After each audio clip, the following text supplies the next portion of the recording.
तो ये संजय सरावगी ने शपथ ग्रहण कर लिया और ये 5 बार के विधायक हैं। भारतीय जनता पार्टी के दरभंगा क्षेत्र से आते हैं, वैश्य समुदाय से आते हैं। दिलीप जायसवाल ने चूंकि प्रदेश अध्यक्ष पद से इस्तीफा दिया और एक व्यक्ति एक पद के सिद्धांत के तहत, तो वैश्य समुदाय से इनको कई बार से ये मंत्री की दावेदारी में रहते थे पद के, लेकिन इनको बनाया नहीं जाता था। लेकिन अब ये मंत्री बने हैं। और मैं बता रहा था कि बिहार विधानसभा चुनाव के मद्देनज़र चूंकि चुनाव सिर पर है, तो क्षेत्रीय और जातीय समीकरण को साधने की कोशिश हुई है।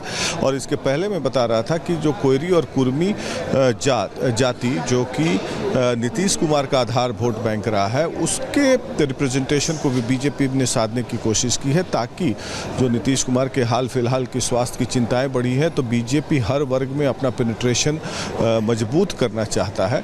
और उसके ज़रिए 2 विधायक, तो ये विधायक हैं,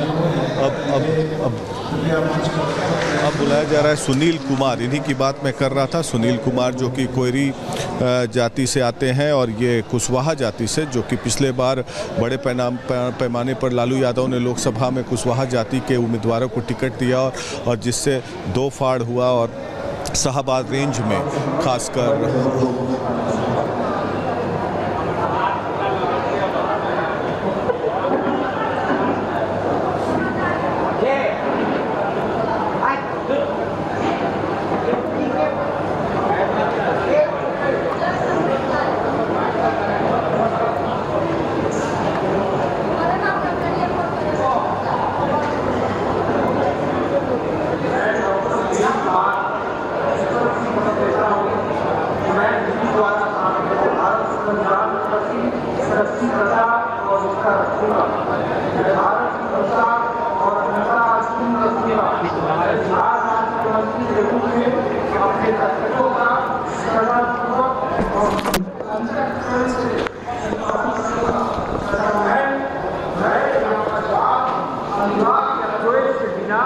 सभी प्रकार के लोगों के प्रति संविधान और विधि के अनुसार। सुनील कुमार हैं जो कि भारतीय जनता पार्टी के बिहार शरीफ से विधायक हैं और ये शपथ ग्रहण ले रहे हैं। पहले इनके बारे में बता दूं कि ये जेडीयू के विधायक हुआ करते थे 2005 से 10 तक। उसके बाद जेडीयू से निकलकर बीजेपी में आए। नीतीश कुमार के गृह क्षेत्र नालंदा से ये विधायक होते हैं। पिछले बार जब रामनवमी की घटना हुई थी तो उसमें इनकी संलिप्तता बताई जा रही थी।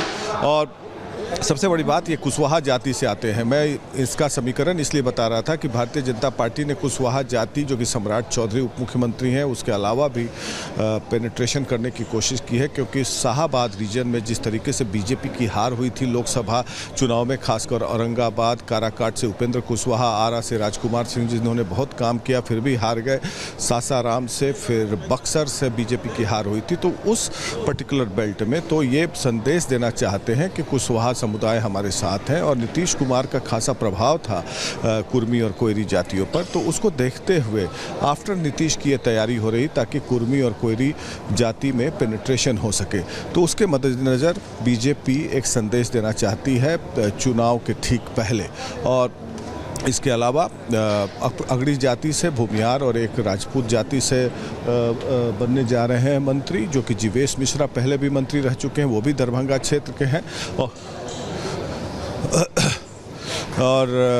और सबसे बड़ी बात कि अगड़ी जाति से भी, भूमियार और राजपूत से भी, चूँकि राजपूत जाति से कई दावेदार थे कि, लेकिन राजू सिंह जो कि पहले जदयू के विधायक थे, फिर भारतीय जनता पार्टी में शामिल हुए और उसके बाद फिर वीआईपी पार्टी के उम्मीदवार के रूप में जीते। वीआईपी पार्टी के 3 विधायक मर्ज कर गए बीजेपी में और उसके बाद उन्होंने शर्त रखा था कि मंत्री बनाया जाएगा। और उसी के तहत कई और अन्य दावेदार भी थे, लेकिन उनकी दावेदारी कमज़ोर पड़ गई और राजीव सिंह बाजी मार ले गए। और 6 महीने पहले विधानसभा चुनाव के ये अब मंत्री बनने जा रहे हैं। इसका खासा कोई विकास का प्रभाव तो नहीं होगा, लेकिन एक संदेश देने की कोशिश कर रही है भारतीय जनता पार्टी के लिए। Back to you.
झारखंड के हजारीबाग से खबर आपको बता दें, झारखंड के हजारीबाग में दो गुटों में हिंसक झड़प हुई है और इसमें पथराव और आगजनी की तस्वीर सामने आ रही है।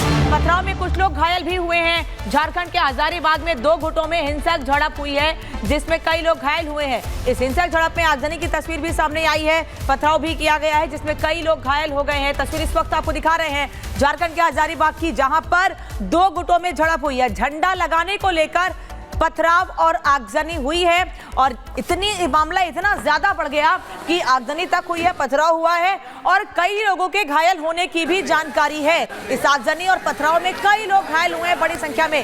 झंडा लगाने को लेकर ये पथराव हुआ था। तस्वीर आपको दिखा रहे हैं, देखिए यहाँ कई गाड़ियों में आग लगाई गई है। ये इस गाड़ी ट्रैक्टर के बिल्कुल पास में एक गाड़ी खड़ी हुई है, इसमें आग लगाई गई है और चारों तरफ वहां पर पुलिस भी तैनात कर दी गई जिससे कि हालात वहां और खराब ना हो। झंडा लगाने को लेकर पूरा विवाद हुआ और उसके बाद मामला इतना ज्यादा बढ़ गया कि कई गाड़ियों में यहां पर आग लगाई गई है। आग लगाए जाने के बाद पथराव की भी खबरें सामने आ रही हैं जिसमें कई लोग घायल हुए हैं। इस पथराव में कई लोगों के घायल होने की जानकारी मिल रही है। ये तस्वीरें देखकर आप समझ सकते हैं झारखंड के हजारीबाग की कि इस हिंसा में क्या हालात वहां पर बने होंगे। हालांकि भारी संख्या में पुलिस फोर्स तैनात है, ऐसी जानकारी मिल रही है। झंडा लगाने को लेकर विवाद हुआ था। 3 कैमरों से तस्वीर आपको दिखा रहे हैं। पहली तस्वीर में आप देख रहे हैं कैसे गाड़ियों में आग लगाई गई है, पुलिस फोर्स मौके पर तैनात है और जिस वक्त लोगों को नियंत्रित करने के लिए पुलिस को भी वहां मौजूद रहते हुए काफी मशक्कत करनी पड़ी। जिस वक्त पथराव किया जा रहा था, आग लगाई गई थी, उस पर काबू पाने की जो कोशिश की गई। दूसरी तस्वीर इस वक्त आप देख रहे हो। तीसरी तस्वीर पथराव की तस्वीर है क्योंकि पत्थर चलाए गए हैं जिसमें कई लोगों को चोटें आई हैं। इस पत्थरबाजी में कई लोगों को गंभीर चोटें आई हैं। 3 कैमरों से तस्वीर आपको दिखा रहे हैं झारखंड के हजारीबाग की। मेरी जानकारी में है, मैंने एसपी से वार्ता किया और ख़ास करके मैं कहना चाहता हूँ वैसे लोगों को, हजारीबाग के आसपास का जो एरिया है, मैंने एसपी को कहा है कि टैक्टफुली डील कीजिए।